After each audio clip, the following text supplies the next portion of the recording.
Hey everybody, it's Matt. And Jesse. This is an episode that we have in our vault recorded earlier this year in January. On this episode, we have Evan Fazziola. He is a college friend of mine. He's an actor and musician, currently residing in New York City. And he has a band called Sunshiner. We sat on this episode for a little while because it was actually before we launched.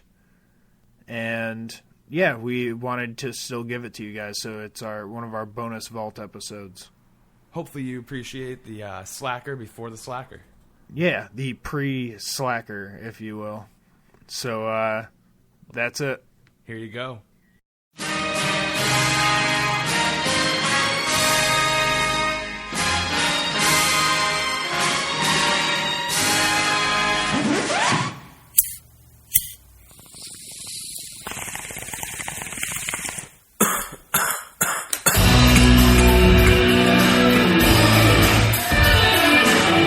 You're listening to American Slacker Podcast with Matt Gertz and Jesse Landers.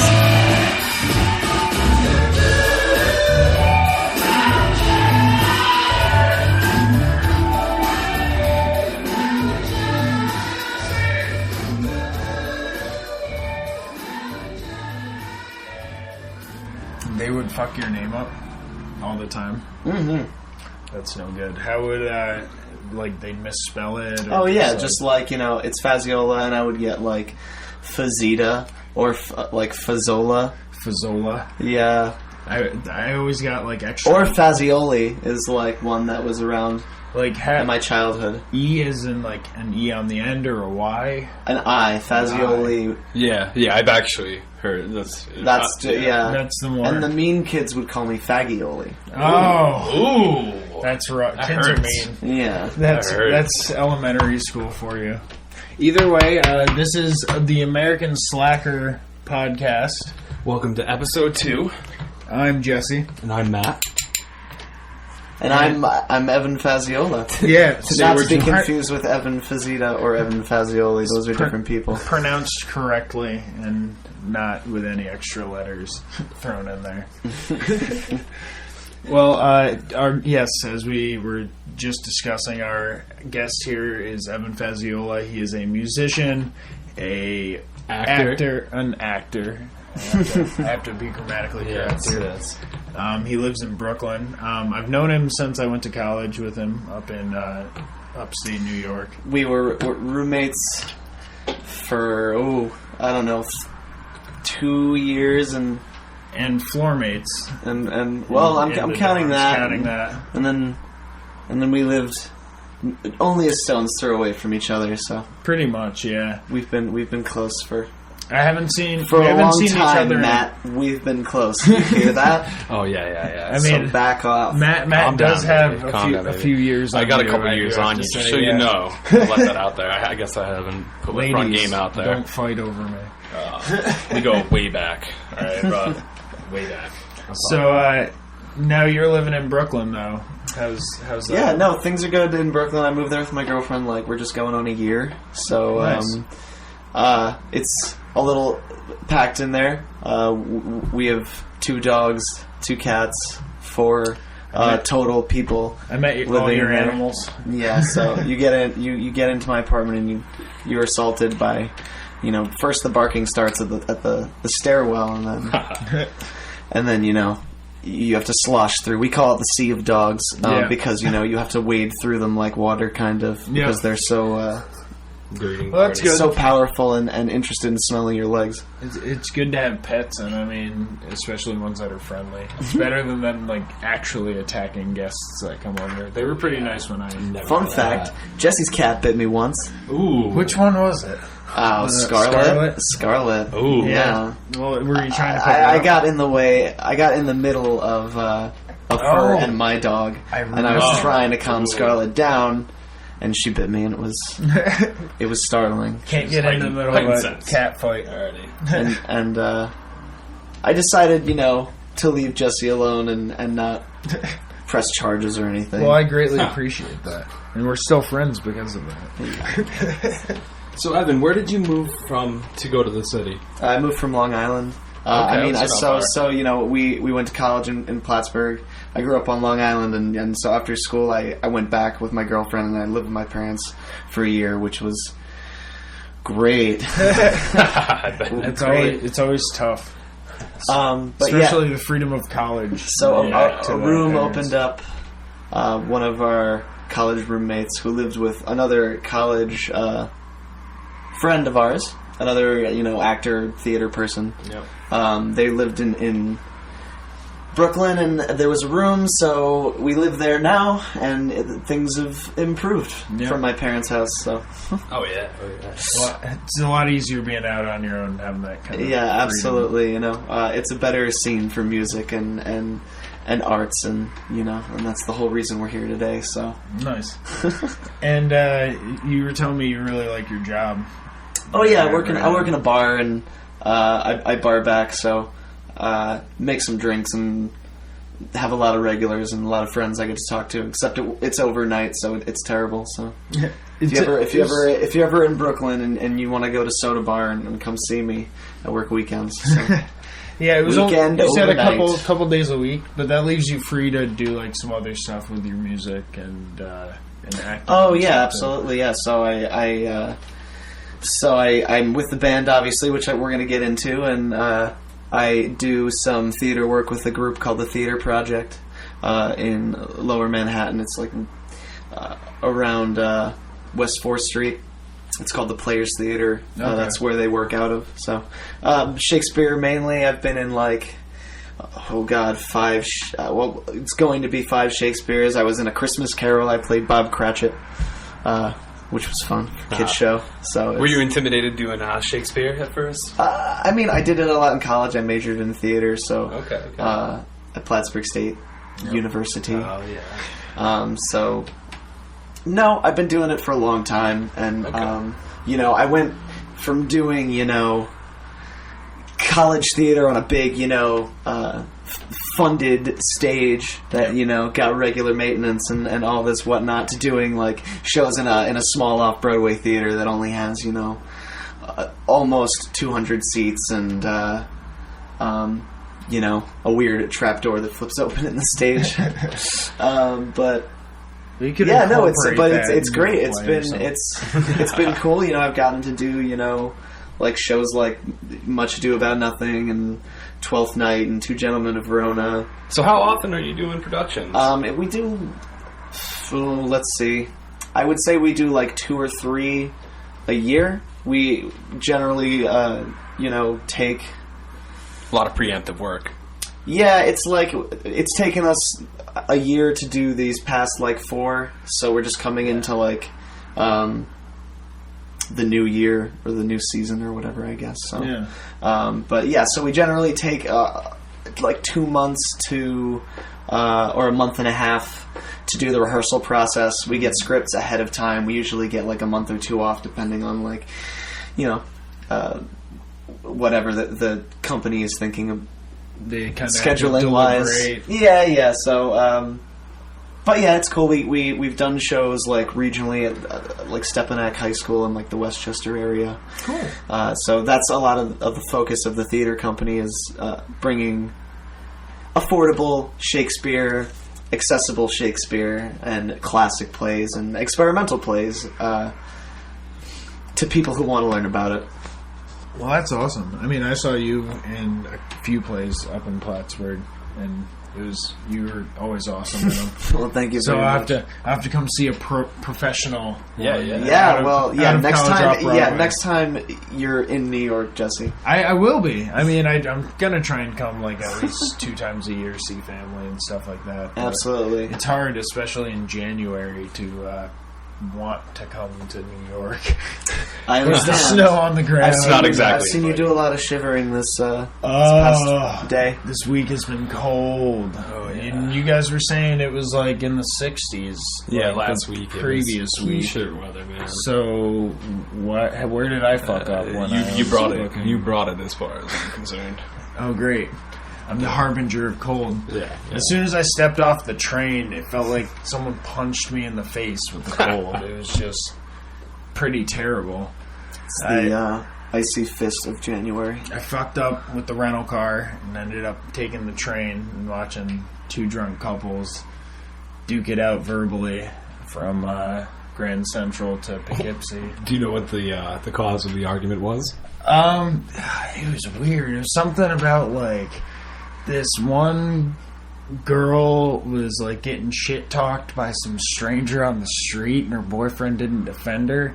Oh, so it was between a girlfriend and a boyfriend. Well, yeah, but then, like, as the boyfriend and girlfriend were fighting, the friend of the boyfriend was like, I'm gonna take his side, and his girlfriend was like, you're a dick, you know, and So like he was like agreeing with whatever this random the guy gender, said you to know, his girlfriend. Yeah, there was like a gender war playing out in front of me, and the one stormed to the back, and the boyfriend and the friend were like, fuck this, let's get off like a stop early and go get drunk and blah blah blah blah. The dude like spills his tall boy and shit, and he's like, oh, I need paper towels.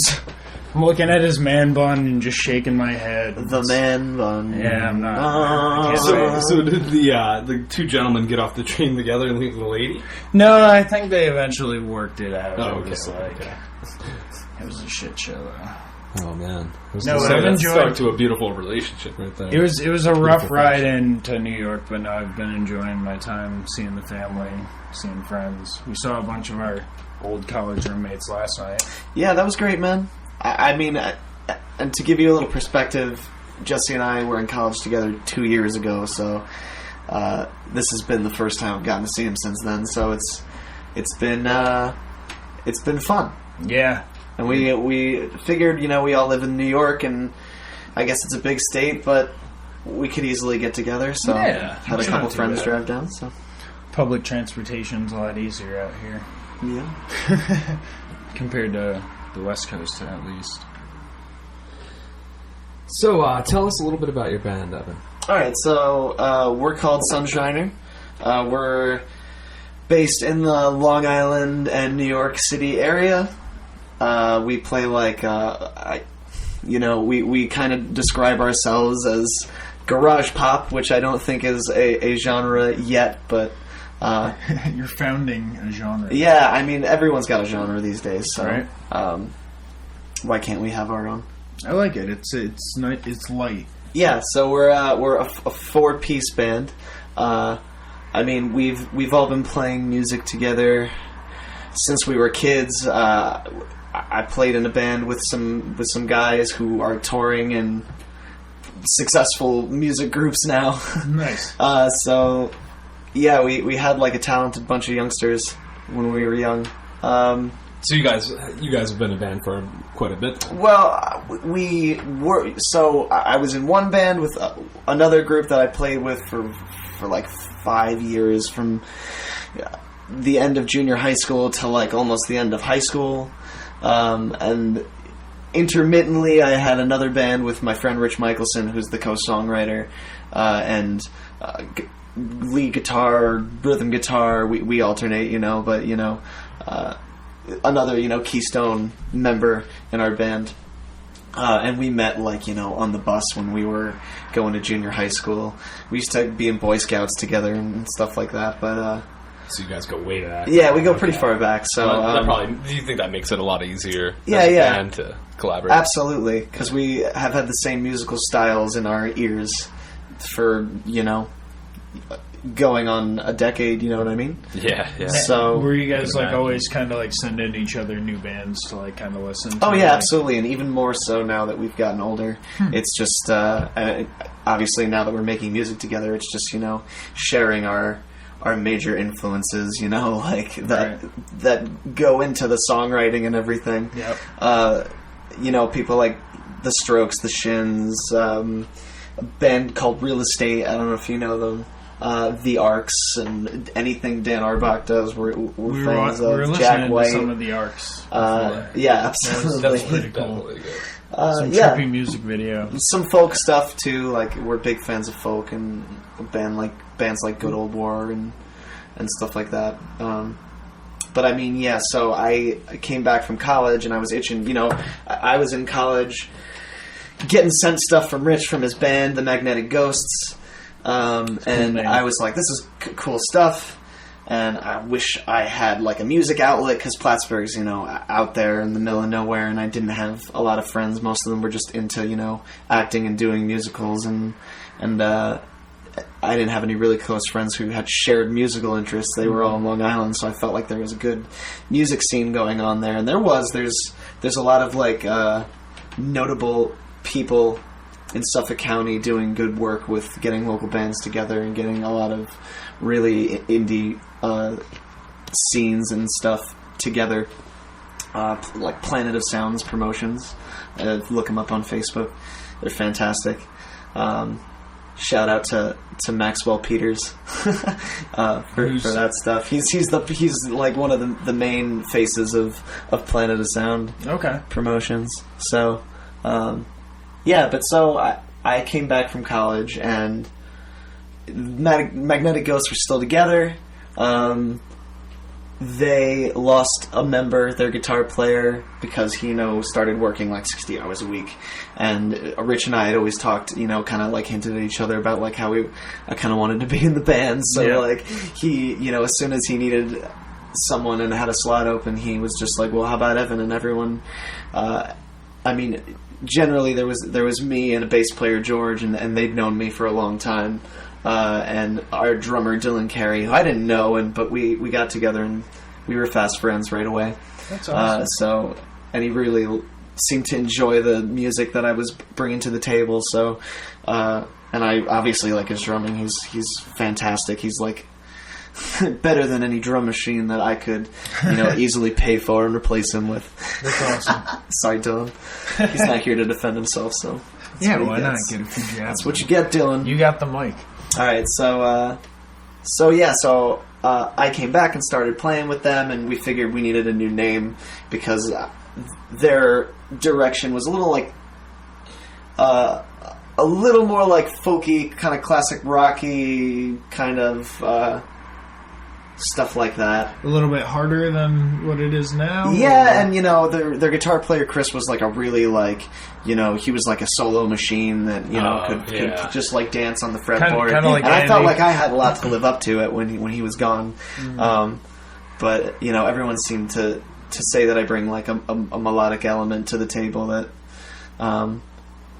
that just worked with everyone else, and so we started playing, and we danced around picking names for a while, and we settled on the name Sunshiner, and we were like, oh, it's like a moonshiner that works in the day, or like a punch in the eye and a bruise that the sun, if the sun had a fist and it punched you in the eye, there you go, you'd have a sunshiner. So I don't know, we enjoyed it, so we kept it, and we still, to this day, dance around and think of cool band names that, if we ever make a new EP or anything, we were thinking about changing, but we have to stick with the new EP that we're coming out with.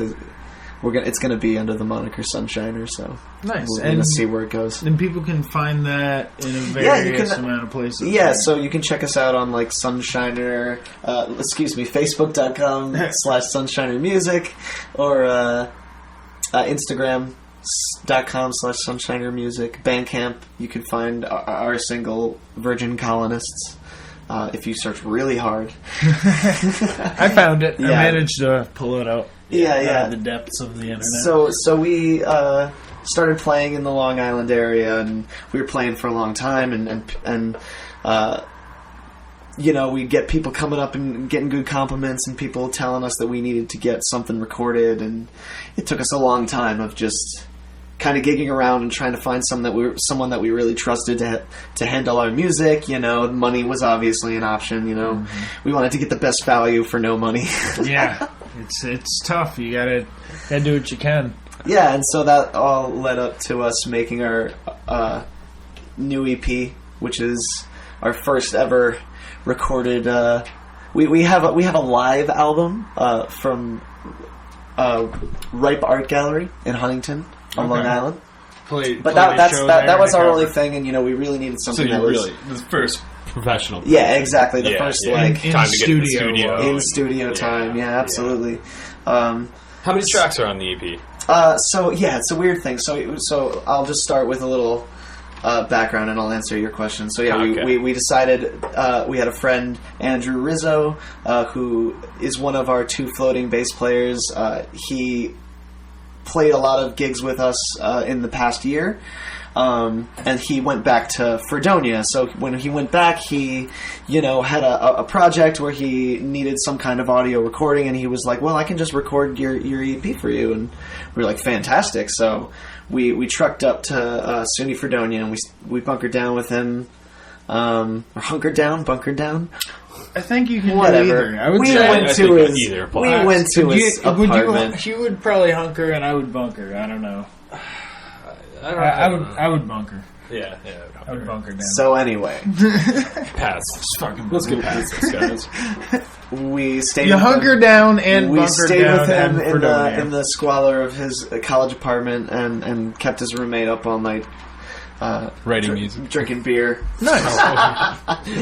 Okay. And just we played the songs for his co-producer Brian Babel. Okay. And then there was another guy in there, Michael Caine. Really? Yes. The Michael Caine. Michael Caine. How that was. No, Wonder how he SUNY was doing there. Fredonia's Michael Caine. She's just a girl. A 12-year-old girl, Evan. And so we came with 6 songs that so we came with 4 songs. And we were like, we'll be happy with 3. We want to do ideally 4 or 5, and we left having recorded the bass for 6 songs. Oh, wow. Yeah, so we did a lot of work in. How long did that take? Let's see, our studio time was a little over 12 hours Oh, wow. in the studio. Nice. Yeah, so it was a real And crunch. it was free. It was a crunch. So a lot of things were Essentially. All in one day? A lot of things. No, but over 3 days. Okay. We had Okay. 4-hour studio times Okay, and okay. 8-hour studio times. I was going to say, that's tiring. Yes, stuff like that. So yeah, so it was tedious and stressful and nerve-wracking at sometimes, but it was the greatest experience, one of the greatest experiences I've ever had. It was the most professional setting I've ever done any recording in.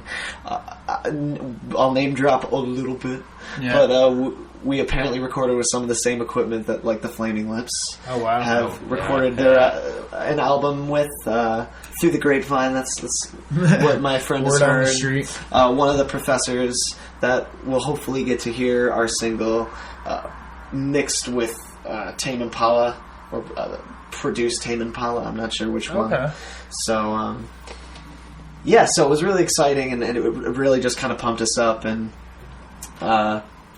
so, yeah, we ended up with 6 songs, but we still think that the EP is going to be probably 4, maybe 5. We have to deliberate, but, we want to get it out there and keep it a nice length that's Yeah. not something that's just 2 songs where you play it over and over and you get sick of it in your car because it's the same 2 songs over and over. And, Right. Yeah. so we think 4 or 5 is a better number. Yep. More kind of the standard, I feel like. Yeah. So, save maybe 1 or 2 for post-release. Now, the process of selecting which songs are going to go on to that one, as It's hard opposed to because the it's next. hard because you want the songs that you really think show off what you're about and what your style is, and then you also have to think about what songs you have that have the best hook. You know what I mean? Yeah. And so we assembled a compilation of songs that we think are both catchy and show off our taste and our influence. Nice. So that's kind of why we wanted to do the 6 to pick and choose between new and old and potentially commercial versus more artistic. Okay. Yeah, I mean, I know it's always tough because it's, especially you guys have known each other for a while, and you've been, a lot of these songs have probably grown so much. Playing so many musical styles. And, and so many bands. So many bands. So much. So many names. So many hours of music. Oh, wow. That goes into shaping what you're about as an artist. Yep. But hey, it's fantastic, and that's why I've kept music in my life since I was in elementary school. And I was a drummer, and I was in chorus, and one day they made me choose between the two, and I was like, I'm gonna sing. I'm a pretty boy, and I'm gonna sing. Fuck the drums. You've got a lovely voice, I will say. Well, thank you. I appreciate it. I've been enjoying. I like your voice too. I've been enjoying the singles that you've been playing for us. I mean, Virgin Colonists, you played for me. Yeah, you sent me the link. That was talk about selection. That was tough because we were like, well, we want the first song we do to be what hits the hardest and what is the most catchy, and to be our single. So we picked the song Virgin Colonists, which I'm lucky to say that I wrote. So I'm very excited to see it as our single and everything. And flagship song, right there. Yeah, Rich and I.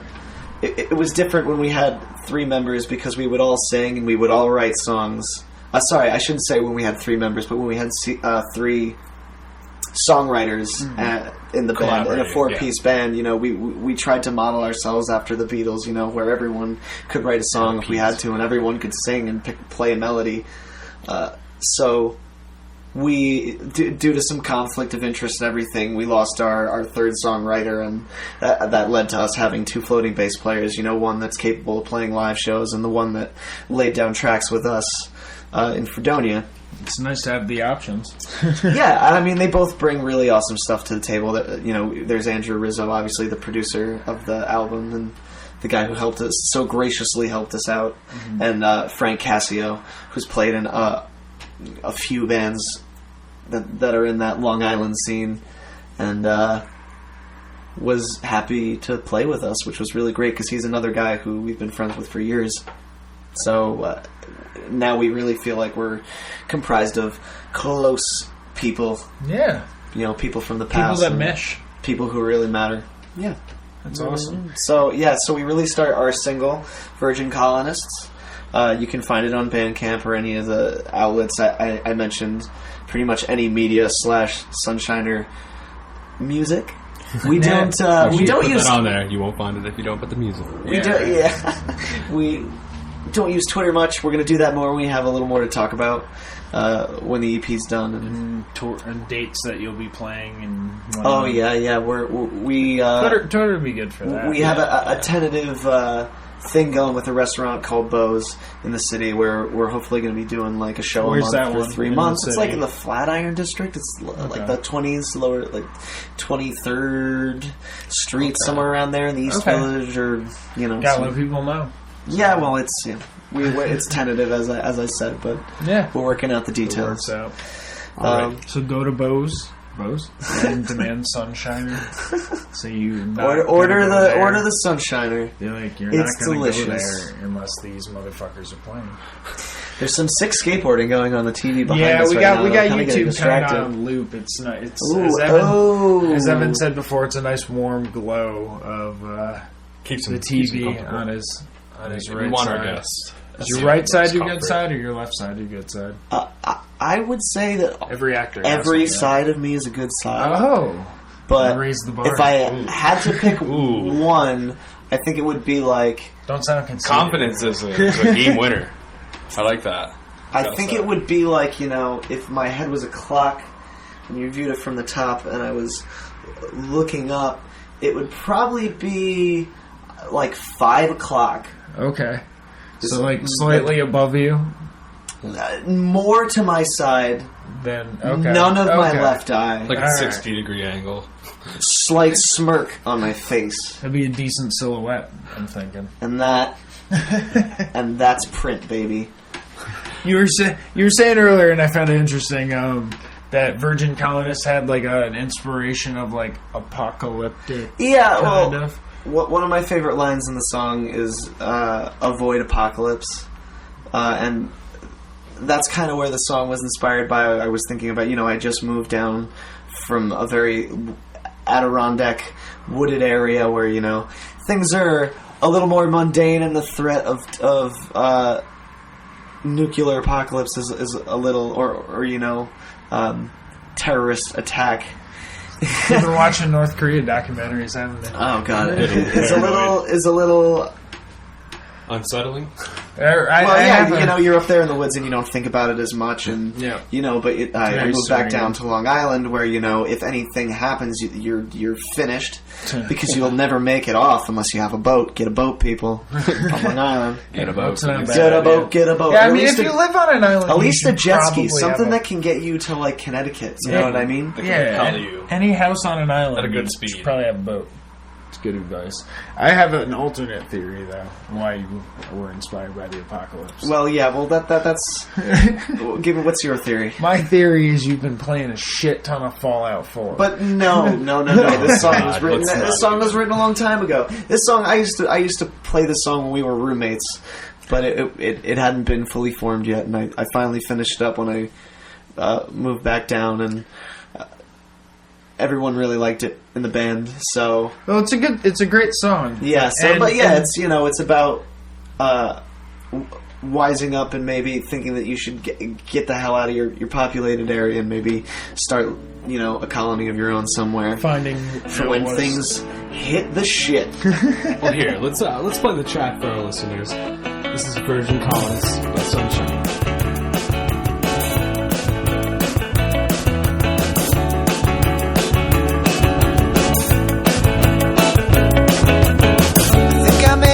Monster in my head.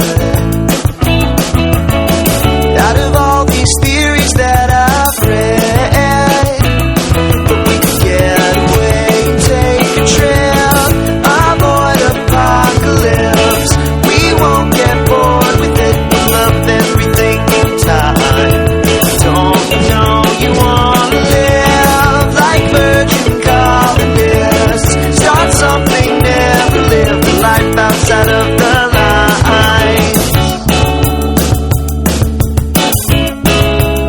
where it's all that we know,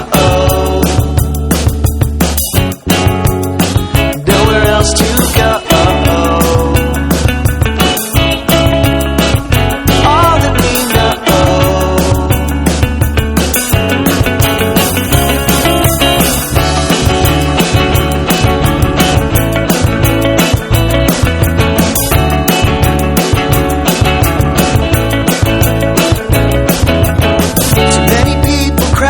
Dirty street.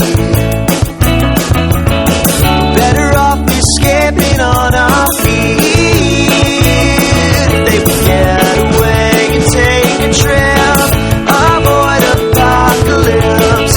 They won't get bored with it. They love everything in time. Don't they know they want to live like virgin colonists? Start something, never live a life outside of the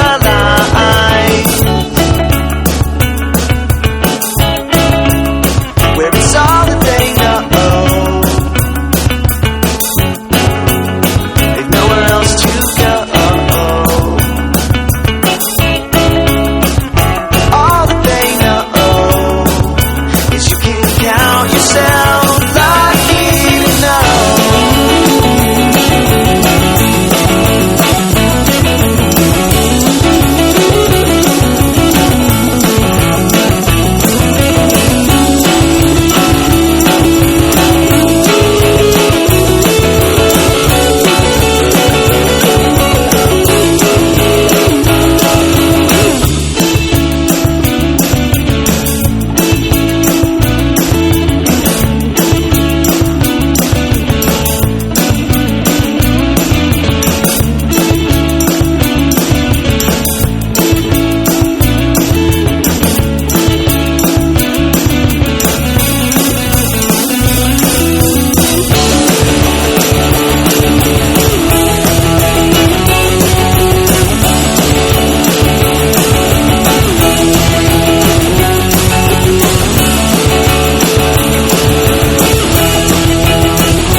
shivering like crazy.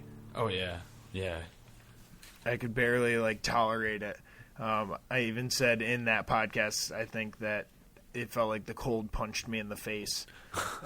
That's the worst when cold is that hard that it's like it hits you in the face like with a presence of actual like physicality. Yeah. It's like you feel just tense. Like I was Yeah. discussing that with someone the other day, and you just feel like your whole body, like you can't let loose until it's springtime. So when I went there, it was super cold. What I wanted to do, this was my plan, I was going to get a rental car from the JFK airport at the like Hertz place or something. Okay. And I didn't know that when I got there, you needed to have put it on a credit card. Okay. And I was planning on putting it on a debit card. I didn't like. Oh, you bring didn't have my a credit card. Yeah, I just didn't bring it. I didn't think about it. Like that's not where like most of my money was. So I just figured, I'll put it on my debit card. But they were like, "Oh, we don't take debit cards."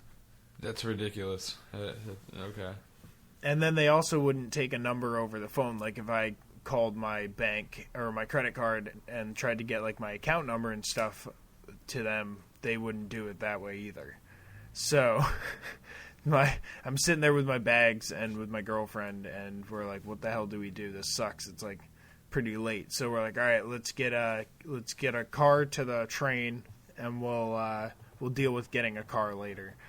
Because it's easier to get around when you come home if you have like a set of wheels to get around on. Yeah, exactly. But we ended up taking the train, and then our parents picked us up at the train station and gave us a ride and stuff. And I ended up eventually getting a rental car at a place in Poughkeepsie a few days later because I needed to come down to pick up Evan. Yeah, exactly. You need to go down south and then come back up north. So Poughkeepsie, for people who don't know, is kind of in between New York City and Albany. Albany's north of Poughkeepsie, and New York City's south of Poughkeepsie. Yeah. So I pick Pretty up the car in evenly, too. Poughkeepsie. Yeah, just about right in the middle, I'd say. Yeah. And I pick up the car in Poughkeepsie. I drive down to get Evan in Brooklyn with the rental car, which it was a nice rental car. I forget exactly what it was. I wish I remembered. You had a Mazda. I remember. Yeah, it was some kind of It Mazda, was a little hatchback type Yeah, it was thing. wasn't it like a 5-door or something weird? Yeah, it was a very odd one, but I liked it. It was quick too. 5-door, 3-door, Oh. 3-door. I meant. Sorry. Yeah, that's what I thought you had meant. I got pulled over when I was returning that rental car. I mean, that happens later. What were but you I doing? I was going a little fast. It was like my last day with the nice new car, so I was speeding along, and I told the cop, I was like, "Oh, I'm sorry, I'm leaving today. I'm going to the airport. I got to drop this rental car off."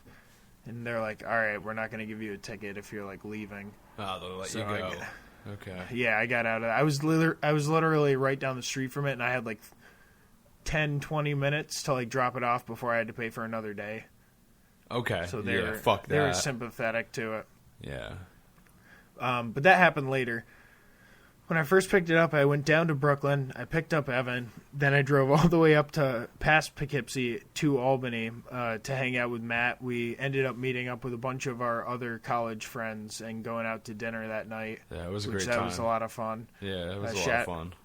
Shout out to Tim Zablewski and Greg Faust. I'm trying to remember who else we had there. I don't want to leave anyone out. Andy. I think Andy came. Andy was there didn't he? too as well. Yeah, that was a great Yeah. time, man. And That- Evan, that of was course. fun. But yeah. Yep. So we ended up doing the podcast the next day. Yep. Yeah, next afternoon. We slept over at Matt's. We ended up doing it in the afternoon. Yeah. And then after doing the podcast, we hopped right back in the car and drove all the way back down past Poughkeepsie to New York, into Brooklyn to drop Evan off. And actually where I dropped him off was at this cool bar that was like a Cthulhu-themed bar. Oh, it's dope. It was a bar that his girlfriend works at, and it was really cool. They had like stand-up comedy going on in the basement. Oh man, that's on my- always fun. Always fun. On my on my Instagram, I took a picture of the sign outside of the bar that night at Landers the Plane on Instagram. You can check that out. But it was pretty crazy. And then I drove it back up to Poughkeepsie. I had to return it a couple days later. Like I said, I got pulled over and I almost got a ticket before leaving New York. Goddamn rental so- cars, man. What a risk. So bring a credit card. Just bring a credit card if you're going to rent a car. Yeah, make sure you have a credit card because it's more attached to you than your debit card, apparently. Yeah, That's I what think they it was. want. They were trying to protect themselves from scammers or something like that. Yeah. I have no idea. Yeah, It which is quite inconvenient, I have to say. you feel like a credit card would be easier to acquire in somebody's name because you could like fill out online and all that fun jazz. Yeah. You know, but a bank you have to go inside to really apply for a card. I don't think you can really sign up for a bank outside of a bank.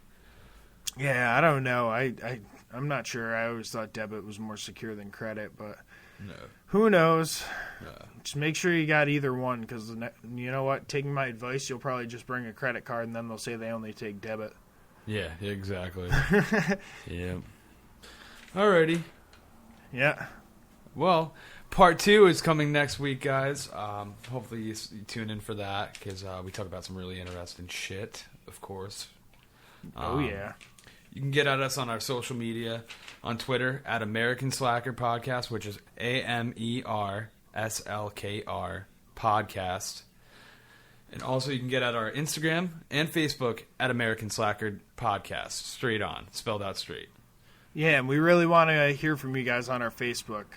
We've heard from some fans, and we're always happy to see what you guys like and have you interact with the content. You can also check out our website, which is americanslackerpodcast.wordpress.com.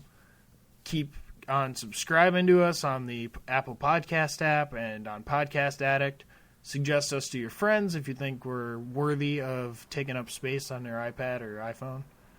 Yeah, because it is a space battle these days. They're never big enough. Yeah, God, doesn't that apply to so many things? but we're fighting for our slot there, right under some of the greats. Some of the greats, man. And there's a lot of great ones. Definitely. So, I guess all we got to say is look out for the next part 2 coming at you next week. And besides The that, sequel. But it's not really a sequel because, it's kind of like the Halloween and Halloween 2. It's like the same movie together, but it's the sequel. Either way, that's a whole new door. Let's not open that. either way, you don't want to miss it. Yeah, exactly. Tune in, people. That's it. There you go.